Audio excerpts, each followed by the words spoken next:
Republican सेनेचे अध्यक्ष आनंदराज आंबेडकर यांनी उपमुख्यमंत्री एकनाथ शिंदे यांची भेट घेतली। महिनाभरापूर्वी शिवसेना आणि रिपब्लिकन सेना यांच्यात युती जाहीर झाली होती। त्यानंतर शिंदेंची रिपब्लिकन सेनेचे प्रमुख पदाधिकाऱ्यांसोबत एकत्रित बैठक पार पडली।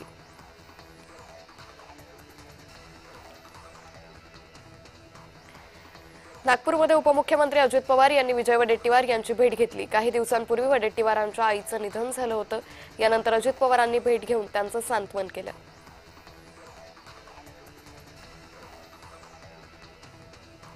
भारतानं पाकिस्तान विरोधात सामना खेळू नये असं म्हणत आशिया कपच्या भारत पाकिस्तान सामन्यावरती आदित्य ठाकरे यांनी टीका केली आहे। पहलगाम हल्ला करणाऱ्या देशांसोबत आपण खेळणार का? बीसीसीआयनं फक्त पैशाचा नाही तर देशभक्तीचा विचार करावा असंही आदित्य ठाकरे म्हणालेत।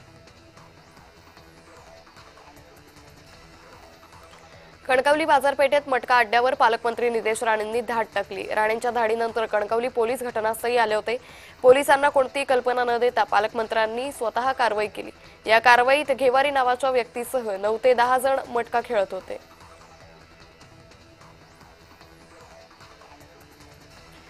धनंजय मुंडेंनी कृषी विभागातील भ्रष्टाचाराची फाईल गायब केली असा आरोप सामाजिक कार्यकर्ता अंजली दमानिया यांनी केलाय। विरादा कृषी सचिव असताना फाईल गायब केली असंही दमानिया यांनी म्हटलंय। गुरुवारी मंत्री छगन भुजबळांनी नाशकात आढावा बैठक घेतल्यानंतर पालकमंत्री पदाची पुन्हा एकदा चर्चा सुरू झाली।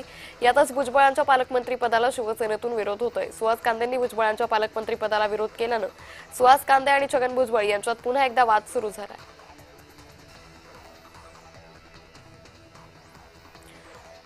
मराठा आरक्षणासाठीचा संघर्ष निर्णायक टप्प्यात येऊन पोहोचला असून मराठा समाज मुंबईकडे रवाना होण्याच्या तयारीत आहे। तर आता मराठा मावळा संघटनेनंही मनोज जरांगे आणि मराठा समाजा आंदोलनाला पाठिंबा दर्शवला आहे।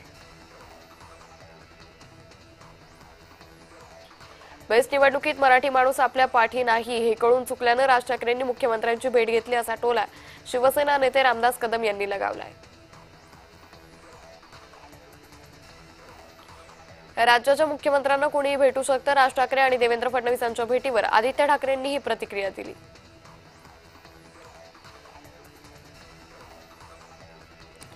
संभाजीनगर शहरातील शिवाजीनगर येथील भुयारी मार्गाला पहिल्याच पावसाळ्यात गळती लागली आहे। यामुळे प्रवाशांना अनेक अडचणीला सामोरं जावं लागत असून भुयारी मार्गाखाली पाणी साचतंय।